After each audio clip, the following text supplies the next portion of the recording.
그러면 오늘 정청래 의원의 게스트석이 있잖아요. 요즘 자기 코너라고 계속 주장하는 누가 나오십니까? 조기숙 교수를 모시겠습니다.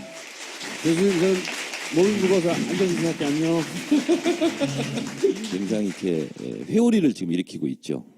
노무현 대통령은 왜 왕따가 되었나부터 시작해서 문재인도 흡사하게 지금 거의 뭐 조리돌림 왕따를 당하고 있다. 보수 언론에서 진보 언론도 포함해서 이런 얘기를 했는데 이런 얘기는 쉽게 들을 수 없는 얘기잖아요, 우리가. 그래서 그러한 왕따의 속살을 조기숙 교수의 명징한 눈으로 통찰력으로 한번 들어보는 게 좋겠다. 그래서 모셨습니다. 자, 어떤 얘기입니까, 교수님? 그 보수 언론이 거의 새누리당의 전략기획단 같은 역할을 하잖아요. 그러니까 진보 언론은 또 이 진보 진영의 어떤 정치적인 목적을 위해서, 정파적인 목적을 위해서 일을 한다라고 보통은 생각을 하는데, 실제 이제 그 어떤 정책적 쟁점에 대해서는 그래요. 그러니까 보수와 진보 언론이 딱 각이 서가지고 각자의 프레임으로 보도를 하거든요. 그러니까 예를 들면 뭐 4대강이라든지 무상급식이라든지 사드라든지 딱 쟁점이 있는데 갈리죠, 그때는. 예. 근데 이제 유독 노무현 문재인에 대해서만은 이제 조중동 한경호가 이렇게 합의를 이룬다는 거죠. 왜 그런 거죠? 그리고 어떤 근거로 그런 말씀하시는 겁니까? 조정동은 익숙한 용어지만 한경호란 한결의 경향 오마이뉴스로 말씀하셨죠. 옆에 한겨레 기자가 있다는 걸 명심하시고. 그 진보 언론들은 사실 굉장히 그 양심을 가지고 어떤 경제적인 이익이나 이런 걸 버리고 택한 정의로운 길이기 때문에 정말 그 소신을 가지고 신념을 가지고 일해왔을 것 같아요. 근데 이런 얘기를 하면은 굉장히 기분 나쁠 수 있어요. 그런데 이제 실제 연구한 걸 보면 예를 들면 이제 임순미 교수가 조선일보, 동아일보랑 경향신문, 한겨레신문이 어떻게 안철수를 지난 대선에 보도했나라는 걸 연구한 걸 보면 일단 그 경향신문은 1기, 2기 모두 긍정적인 프레임을 사용해서 이제 그 보도를 했고, 뭐 주로 이 지도자로서의 그 어떤 그 자질 이런 걸 띄우는 그런 보도를 했고요. 한겨레는 이제 조금 한겨레라도 제일 그 뭐라 그러나요? 편하게 말씀하셔도 돼요. 저 신경 끄시고. 한겨레는 제일 같죠? 이렇게 하시려고. 혹시 말문이 막히면 저를 쳐다봐 주세요.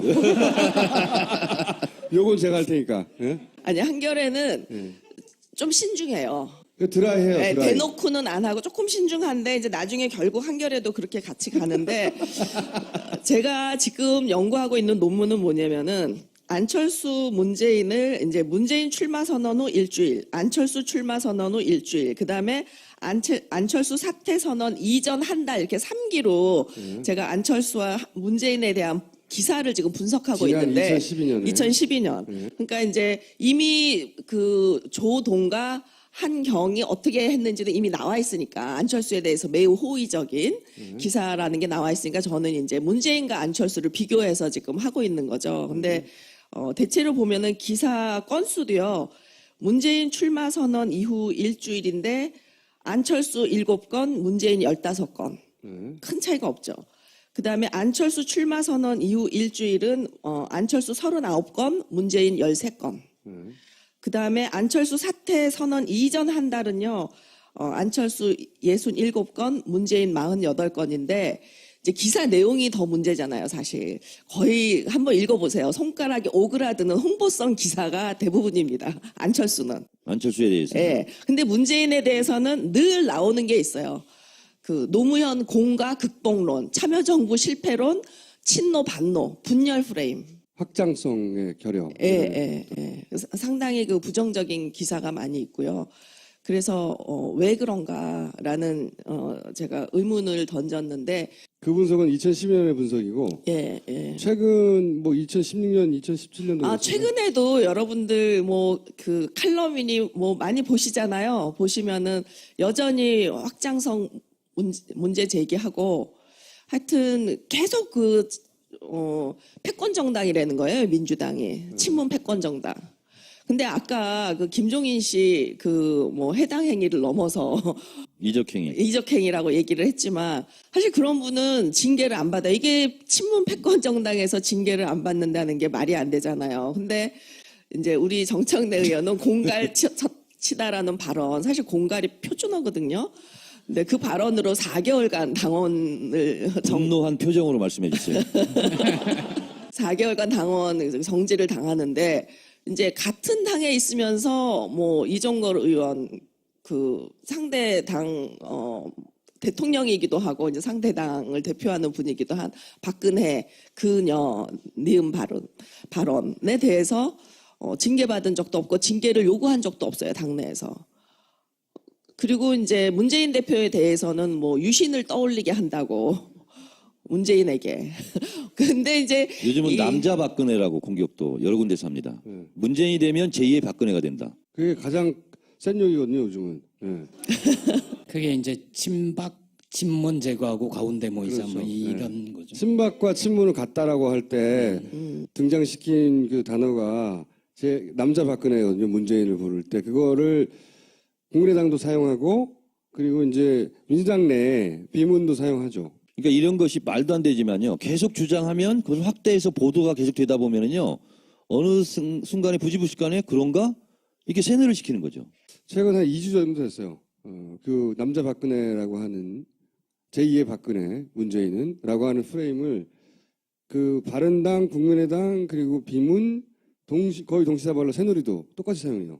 근데 이제 저는 이런 프레임을 당내 주자들도 같이 쓴다는 거죠. 그러니까 이제 지금은 박원순 시장이 후보 사퇴를 하고 그 반기문 사퇴 변을 보면 이제 박원순이 얼마나 아름답게 퇴장을 했는지를 비교가 되는 것 같아요. 근데 이제 박원순 시장마저도 이게 뭐 친문 사당이냐 이런 얘기를 했는데 본인이 그렇게 정말 생각한다기보다는 본인이 그렇게 생각하지 않아요.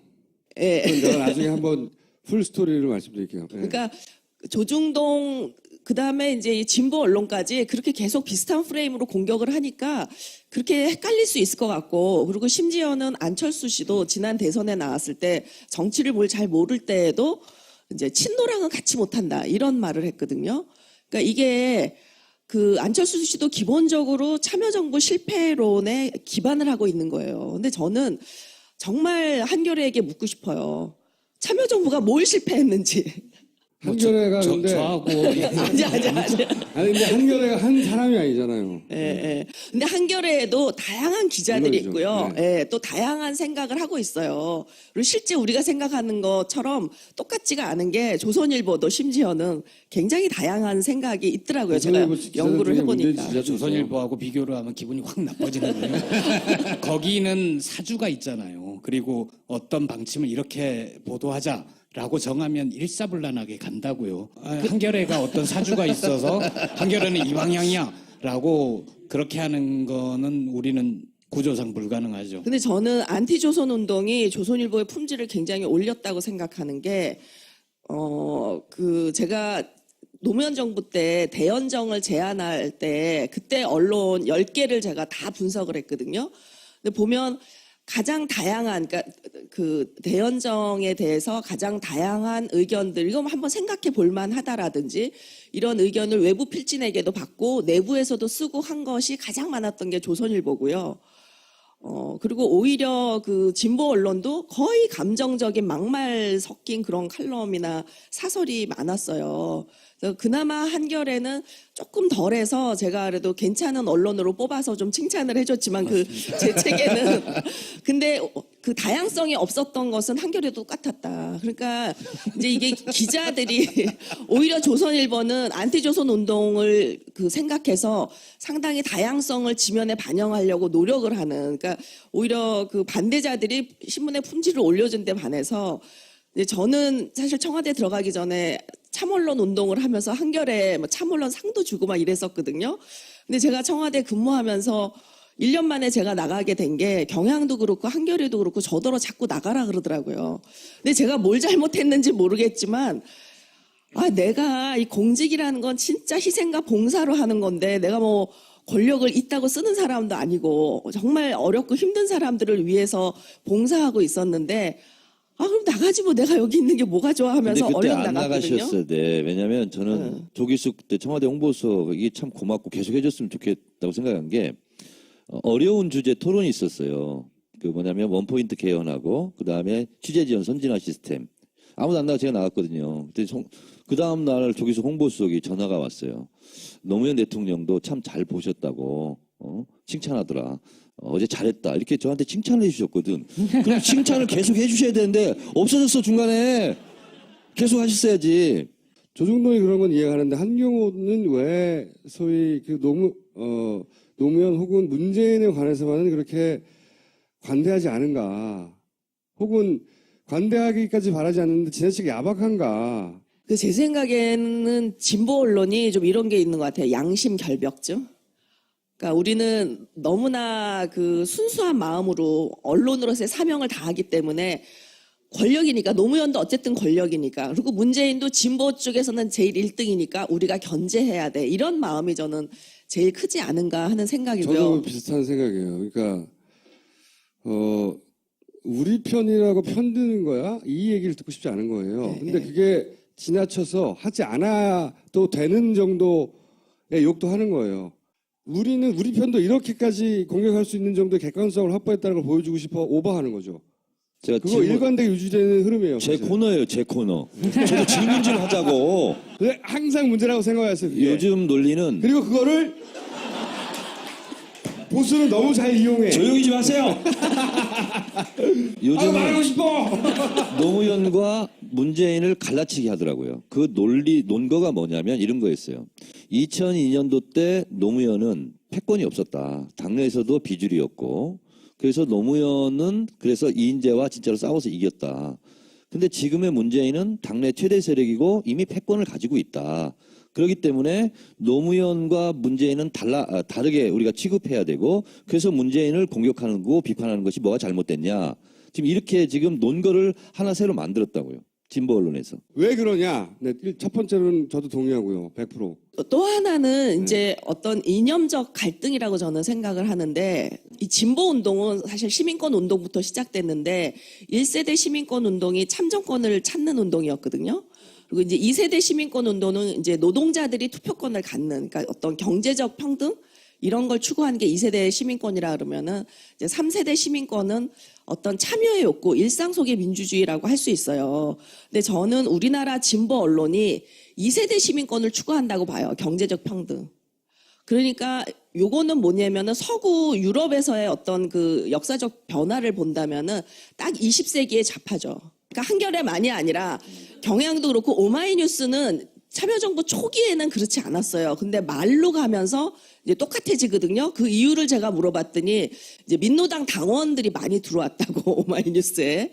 그래서 이제 말하자면 이제 구잡하고 노무현을 지지했던 사람들은 21세기 참정권 참여민주주의를 주장했던 사람들이기 때문에, 그 차이가 어디에 있는 거죠? 좀 더 구체적으로 얘기해 주세요. 그러니까 20세기 우파는 이제 기업가와 어떤 경제 성장을 지지한다면은, 좌파는 이제 분배와 그다음에 노동자의 이익을 옹호한다라고 할 수 있는데, 21세기 오면서 이게 인터넷의 발달로 인해서 인터넷을 쓸 수 있는 사람들이 엄청난 권력을 갖게 된 거예요. 그러면서 이 사람들이 정치에 직접 참여하면서 이들이 이제 21세기 시민 계급이고, 서양에서는 이들을 크리티컬 시티즌이라고 불러요.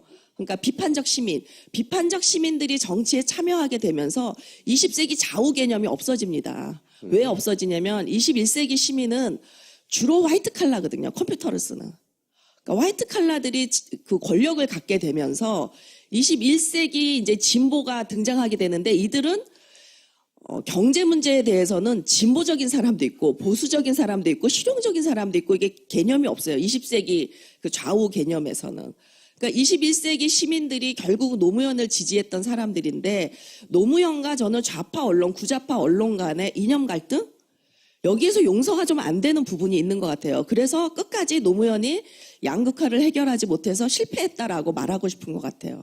그게 이제 이념 갈등이 제가 말하는 두 번째고, 뭐 한 6가지 이유가 되는데 여기서 다 말할 수는 없고, 또 한 가지는 저는 권력의 사유화라는 면에서 조중동 못지않게 진보 언론도 권력을 사유화하지 않나 하는 생각을 해요. 그게 무슨 의미예요?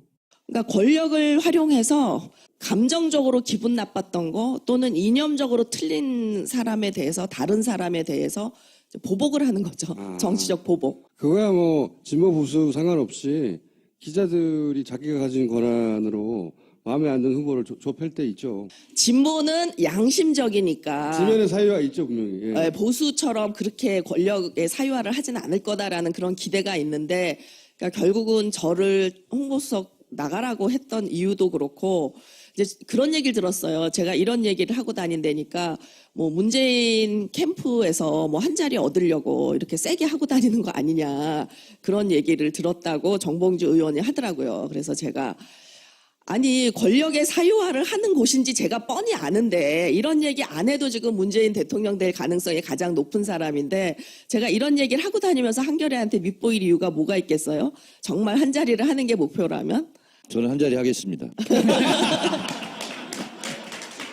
원하는 자리가 뭐예요, 의원님은? 대통령 선거 운동할 때까지 한 자리를 하고 대통령이 당선되면 호련히 또 떠나야지. 선거 운동할 때 도와주겠다. 네, 선거 운동할 때 한 자리 하겠다. 무슨 얘기가 또 까먹었네. 아, 권력의 사유화 얘기. 잠깐만요. 그 부분에 대해서 제가 좀 말씀드리면, 저도 이제 한겨레에 몸담고 있지만 한겨레 보도, 논조, 이 모든 것에 대해서 다 마음에 드는 건 아니잖아요.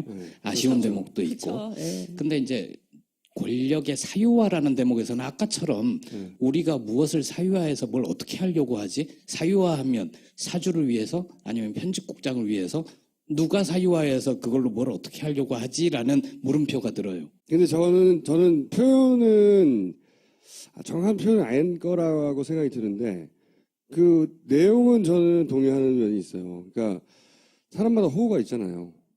나는 저 후보가 싫어요.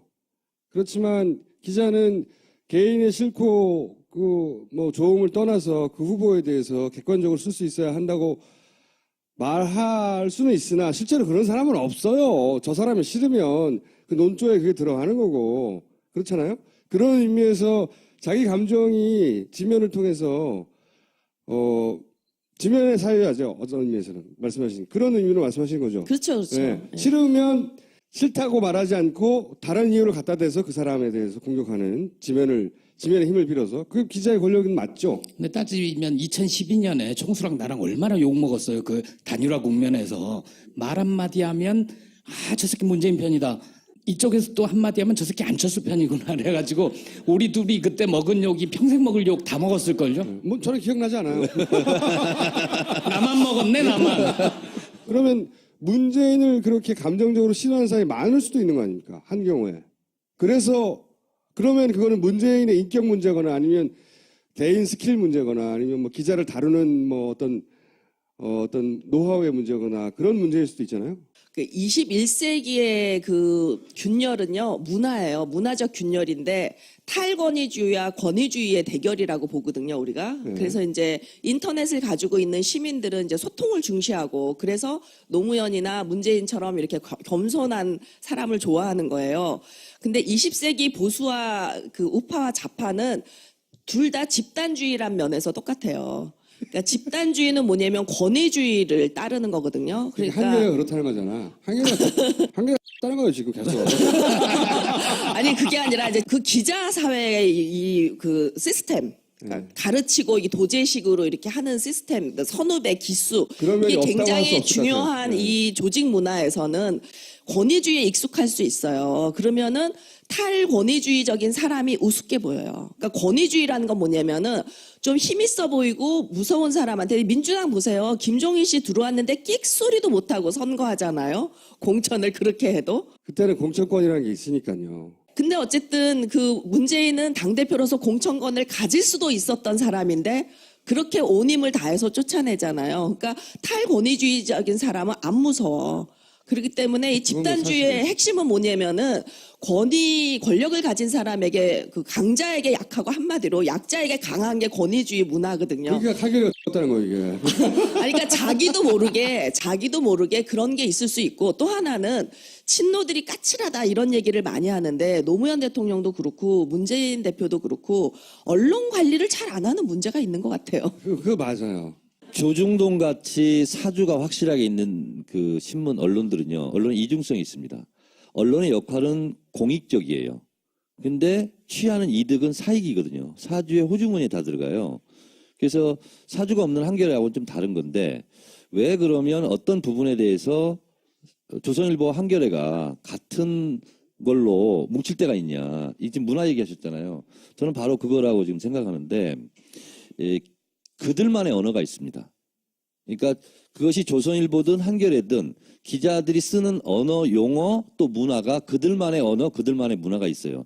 여기에 이탈하면 공격을 받는 거예요. 그것이 새누리당이 됐건 민주당이 됐건 노무현 대통령은 그들만의 문화, 그들만의 언어에서 비켜져 있었던 거예요. 그래서 저는 노무현 대통령은 많이 공격을 받았다 이렇게 생각하고 예를 들면 조중동한테 공격을 받으면 저는 그러려니 해요. 근데 한겨레, 경향 이런 데서 공격을 받으면 굉장히 아프거든요. 그게 바로 뭐냐면 품격 있는 언어를 쓰지 않는다. 이걸로 실제로 한겨레에서 사설까지 썼어요, 저를. 그러면서 정치권에서 떠나야 된다 이런 식으로.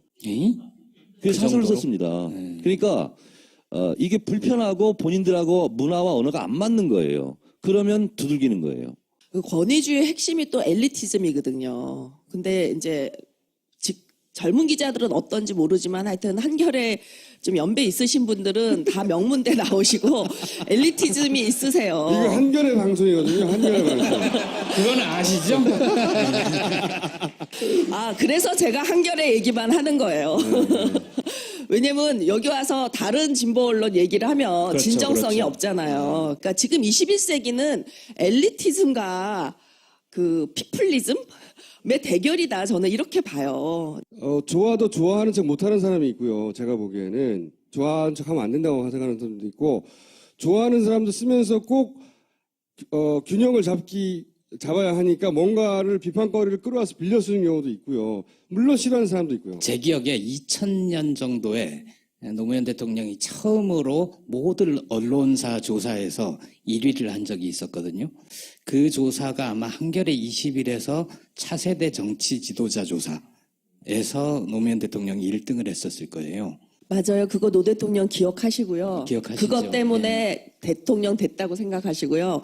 거기에서 제일 중요한 게 뭐냐면 당선되자마자 또 회사로 오셨잖아요. 네가티브가 제일 작았대요. 노무현 후보가. 1등일 뿐만 아니라 네가티브가 제일 작아서 한겨레 그 조사 덕분에 내가 대통령 됐다. 그래서 한겨레를 제일 먼저 방문하셨어요. 저는 그때 와서 하신 말씀이 기억이 나요. 아무것도 없는 데서 비주류로 시작해서 대통령 됐다. 당신들도 비주류로 시작하지 않았냐. 당신들도 주류가 좀 됐으면 좋겠다. 이런 취지로 말씀을 하셨었어요. 이제 노무현 대통령 같은 경우에는 항상 비주류였기 때문에 기댈 곳이 필요했던 거죠. 근데 아무도 기댈 곳을 제공해 주지 않았던 거지. 왜? 이 진보 매체는 말했잖아요. 니네 같은 편이라서 편들어 주는 거지라는 소리를 듣는 게 자기한테는 더 중요한 거예요. 안 듣는 게. 그때 제가 이제 임기 말에 기자들이나 이런 시민단체 분들을 만나면은 빨리 정권이 넘어갔으면 좋겠다는 거예요. 왜냐면은 어용 소리 좀 그만 듣게. 그러니까 그 강박이 있어요. 그 조선일보가 계속 친정부 매체 무무모 그러니까 한겨레 경향신문을 계속 친정부 매체라 그래요. 그다음에 친정부 방송, 그다음에 친정부 시민단체 이러니까 정말 이분들이 어용 컴플렉스에 거의 미칠 지경이었던 거예요. 그래서 그때는 제가 사실 많이 이해를 했어요.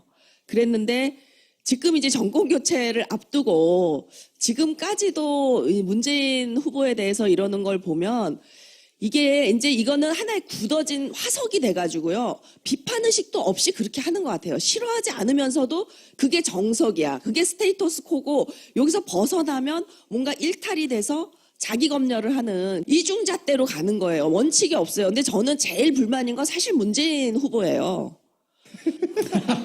이중잣대 내면화.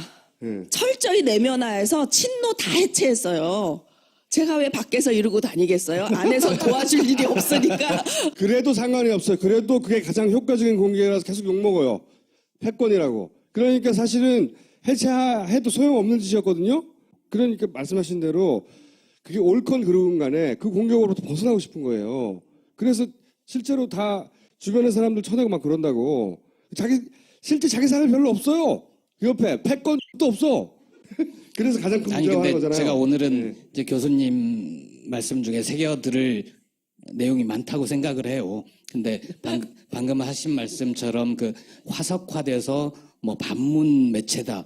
아니야. 라고 생각을 혹시 하신다면 전혀 그렇진 않아요. 네. 근데 저는 사실 어떤 생각을 하냐면 문재인 대표가 정말 패권이라는 걸 좀 가져보고 그리고 진짜 이 권위주의 문화에서는요 강자에게 약해요. 권위주의 문화를 가진 사람은. 그러니까 여기 와서 앉아 이렇게 하고 어디 앉기 싫습니까? 이거 말고. 그러니까 노무현 대통령도 그게 없어서 좀 힘드셨는데 네. 저는 문재인 대표도 이런 식으로 계속 가시면 대통령이 돼도 굉장히 힘들 거다라는 그래서 생각이 그런 드는 거예요. 친구였겠죠. 예, 문 그래서 대표는 근데 성격상 그거 못해요. 나는 진짜 잘해. 청래당도 내가 총재야. 내가 다 시키고 명령하고 막 지휘해. 근데 문 대표는 그거 안 돼요. 그게 그 양반의 매력이자 지금 정치적 맞아요. 약점이라고 생각하는 거잖아요. 근데 제가 두 가지 얘기를 하고 싶은데 문재인은 사람은 안 무섭지만 하는 일의 결과는 무서울 수 있다. 노무현 대통령보다 저는 더 무서운 사람이라고 생각해요. 왜냐면 노무현 대통령은 말로 다 싸우시고 실제 뒤로 무서웠던 게 하나도 없었어요. 근데 문재인 대표는 노무현 대통령보다 더 원칙주의자거든요. 그래서 말로는 안 싸우고 싸울 줄도 모르지만 원칙을 지키다 보면 결과로서는 훨씬 더 무서운 결과를 가지고 올 수 있다라는 게 하나고 또 하나는 오늘도 제가 미장원 잠깐 갔더니 그 미용사들이 다 모여서 정치인들 다 싫지만 문재인은 특히 싫대요. 그러니까 정알못들이 정치 잘 모르는 사람들이 그러거든요. 왜 그러겠어요? 종편, TV, 그 조중동, 한경호를 봐도 다 부정적인 게 문재인이기 때문에 감정적으로 좋아질 수가 없어요. 자, 그럼 결론적으로 그래서 요걸 제가 그 책을 써서 그 제가 이번 대선에 기여할 수 있다면은 이 부당한 왕따를 좀 그 정치를 잘 모르는 사람들에게 설명해서 이해할 수 있게 하면 좋겠다. 뭐 인세는 전액 그 노무현 재단 기념 그 회관 알겠습니다. 짓는 책 데다 제목, 기부를 책 하겠습니다. 제목 정했어요? 그 특치님들이 정해줬는데 왕따의 정치학으로 하라고. 알겠습니다. 오늘 여기까지 하겠습니다. 감사합니다. 고맙습니다. 그러면 오늘 정청래 의원의 게스트석이 있잖아요. 요즘 자기 코너라고 계속 주장하는 누가 나오십니까? 조기숙 교수를 모시겠습니다. 교수님 전 몸을 묵어서 앉아주세요. 할게 안녕. 굉장히 이렇게 회오리를 지금 일으키고 있죠. 노무현 대통령은 왜 왕따가 되었나부터 왕따. 시작해서 문재인도 흡사하게 지금 거의 뭐 조리돌림 왕따를 당하고 있다. 보수 언론에서 진보 언론도 포함해서 이런 얘기를 했는데 이런 얘기는 쉽게 들을 수 없는 얘기잖아요, 우리가. 그래서 그러한 왕따의 속살을 조기숙 교수의 명징한 눈으로 통찰력으로 한번 들어보는 게 좋겠다. 그래서 모셨습니다. 자, 어떤 얘기입니까, 교수님? 그 보수 언론이 거의 새누리당의 전략기획단 같은 역할을 하잖아요. 네. 그러니까 진보 언론은 또 이 진보 진영의 어떤 정치적인 목적을 위해서 정파적인 목적을 위해서 일을 한다라고 보통은 생각을 하는데 실제 이제 그 어떤 정책적 쟁점에 대해서는 그래요. 그러니까 보수와 진보 언론이 딱 각이 서가지고 각자의 프레임으로 보도를 하거든요. 그러니까 예를 들면 뭐 4대강이라든지 무상급식이라든지 사드라든지 딱 쟁점이 있는데 갈리죠, 그때는. 예. 근데 이제 유독 노무현 문재인에 대해서만은 이제 조중동 한경호가 이렇게 합의를 이룬다는 거죠. 왜 그런 거죠? 그리고 어떤 근거로 그런 말씀하시는 겁니까? 조정동은 익숙한 용어지만 한경호란 한결의 경향 오마이뉴스 이렇게 예. 옆에 한겨레 기자가 있다는 걸 명심하시고. 그 진보 언론들은 사실 굉장히 그 양심을 가지고 어떤 경제적인 이익에 있으면서 뭐 이종걸 의원 그 상대당 대통령이기도 하고 이제 상대당을 대표하는 분이기도 한 박근혜 그녀 니은 발언에 대해서 징계받은 적도 없고 징계를 요구한 적도 없어요, 당내에서. 그리고 이제 문재인 대표에 대해서는 뭐 유신을 떠올리게 한다고 문재인에게. 근데 이제 요즘은 이- 남자 박근혜라고 공격도 여러 군데서 합니다. 문재인이 되면 제2의 박근혜가 된다. 그게 가장 센 욕이거든요, 요즘은. 예. 그게 이제 친문 제거하고 가운데 모이자 그렇죠. 뭐 이런 거죠. 친박과 친문을 같다라고 할 때 등장시킨 그 단어가 제 남자 박근혜거든요. 문재인을 부를 때 그거를 국민의당도 사용하고 그리고 이제 민주당 내 비문도 사용하죠. 그러니까 이런 것이 말도 안 되지만요. 계속 주장하면 그걸 확대해서 보도가 계속 되다 보면은요. 어느 순간에 부지불식간에 그런가? 이렇게 세뇌를 시키는 거죠. 최근 한 2주 정도 됐어요. 그 남자 박근혜라고 하는 제2의 박근혜 문재인은라고 하는 프레임을 그 바른당, 국민의당 그리고 비문 거의 동시다발로 새누리도 똑같이 사용해요. 근데 이제 저는 이런 프레임을 당내 주자들도 같이 쓴다는 거죠. 그러니까 이제 지금은 박원순 시장이 후보 사퇴를 하고 그 반기문 사퇴 변을 보면 이제 박원순이 얼마나 아름답게 퇴장을 했는지를 비교가 되는 것 같아요. 근데 이제 박원순 시장마저도 이게 뭐 친문 사당이냐 이런 얘기를 했는데 본인이 그렇게 정말 생각한다기보다는 본인이 그렇게 생각하지 않아요. 예, 문재인 출마 선언 이후 일주일인데 안철수 7건, 문재인 15건. 네. 큰 차이가 없죠. 그다음에 안철수 출마 선언 이후 일주일은 안철수 39건, 문재인 13건. 네. 그다음에 안철수 사퇴 선언 이전 한 달은요. 안철수 67건, 문재인 48건인데 이제 기사 내용이 더 문제잖아요, 사실. 거의 한번 읽어보세요. 손가락이 오그라드는 홍보성 기사가 대부분입니다. 안철수에 대해서. 예. 근데 문재인에 대해서는 늘 나오는 게 있어요. 그 노무현 공과 극복론, 참여정부 실패론, 친노 반노, 분열 프레임. 확장성의 결여. 예. 그래서 상당히 그 부정적인 기사가 많이 있고요. 그래서 왜 그런가라는 제가 의문을 던졌는데 그 분석은 2012년의 분석이고 예. 최근 뭐 2016년, 2017년도 최근에도 여러분들 뭐 그 칼럼이니 뭐 많이 보시잖아요. 보시면은 여전히 확장성 문제 제기하고 하여튼 계속 패권 정당이라는 거예요. 민주당이 친문 패권 정당. 근데 아까 그 김종인 씨 그 뭐 해당 행위를 넘어서 이적행위. 이적행위라고 얘기를 했지만 사실 그런 분은 징계를 안 받아. 이게 친문 패권 정당에서 징계를 안 받는다는 게 말이 안 되잖아요. 근데 이제 우리 정청래 의원은 공갈 치다라는 발언, 사실 공갈이 표준어거든요. 근데 그 발언으로 4개월간 당원을 분노한 표정으로 말씀해 주세요. 4개월간 당원 정지를 당하는데 이제 같은 당이나 이런 걸 버리고 택한 정의로운 길이기 때문에 정말 그 소신을 가지고 신념을 가지고 이래왔을 것 같아요. 근데 이런 얘기를 하면은 굉장히 기분 나쁠 수 있어요. 그런데 이제 실제 연구한 걸 보면 예를 들면 이제 임순미 교수가 조선일보, 동아일보랑 경향신문, 한겨레 신문이 어떻게 안철수를 지난 대선에 보도했나라는 걸 연구한 걸 보면 일단 그 경향신문은 1기, 2기 모두 긍정적인 프레임을 사용해서 이제 그 보도를 했고 뭐 주로 이 지도자로서의 그 어떤 그 자질 이런 걸 띄우는 그런 보도를 했고요. 한겨레는 이제 조금 한겨레라도 제일 그 뭐라 그러나요? 편하게 말씀하셔도 돼요. 저 신경 끄시고. 한겨레는 제일 같죠 이렇게 하시려고 그러면 혹시 말문이 막히면 저를 쳐다봐 주세요. 요건 제가 할 테니까. 예? 아니 한겨레는 좀 신중해요.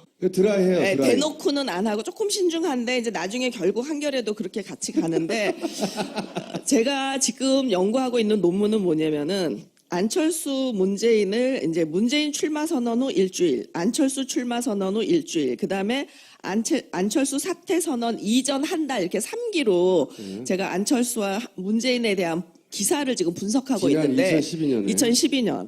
그러니까 이제 이미 그 조동과 한경이 어떻게 했는지는 이미 나와 있으니까 안철수에 대해서 매우 호의적인 기사라는 게 나와 있으니까 저는 이제 문재인과 안철수를 비교해서 지금 하고 있는 거죠. 근데 대체로 보면은 기사 건수도요.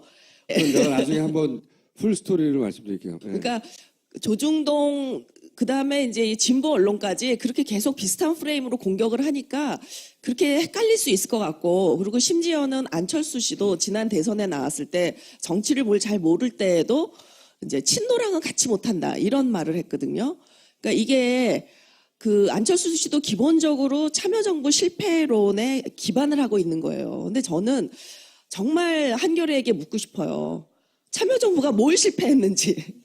한겨레가 근데 저하고 아니. 아니 근데 한겨레가 한 사람이 아니잖아요. 예, 예. 근데 한겨레에도 다양한 기자들이 물론이죠. 있고요. 네. 예, 또 다양한 생각을 하고 있어요. 그리고 실제 우리가 생각하는 것처럼 똑같지가 않은 게 조선일보도 심지어는 굉장히 다양한 생각이 있더라고요. 제가 조선일보 기자들 연구를 중에 해보니까. 문재인 지지자도 조선일보하고 비교를 하면 기분이 확 나빠지는데요. 거기는 사주가 있잖아요. 그리고 어떤 방침을 이렇게 보도하자라고 정하면 일사불란하게 간다고요. 한겨레가 어떤 사주가 있어서 한겨레는 이 방향이야라고 그렇게 하는 거는 우리는 구조상 불가능하죠. 근데 저는 안티조선 운동이 조선일보의 품질을 굉장히 올렸다고 생각하는 게, 제가 노무현 정부 때 대연정을 제안할 때 그때 언론 10개를 제가 다 분석을 했거든요. 근데 보면 가장 다양한, 그러니까 그 대연정에 대해서 가장 다양한 의견들, 이거 한번 생각해 볼 만하다라든지 이런 의견을 외부 필진에게도 받고 내부에서도 쓰고 한 것이 가장 많았던 게 조선일보고요. 그리고 오히려 그 진보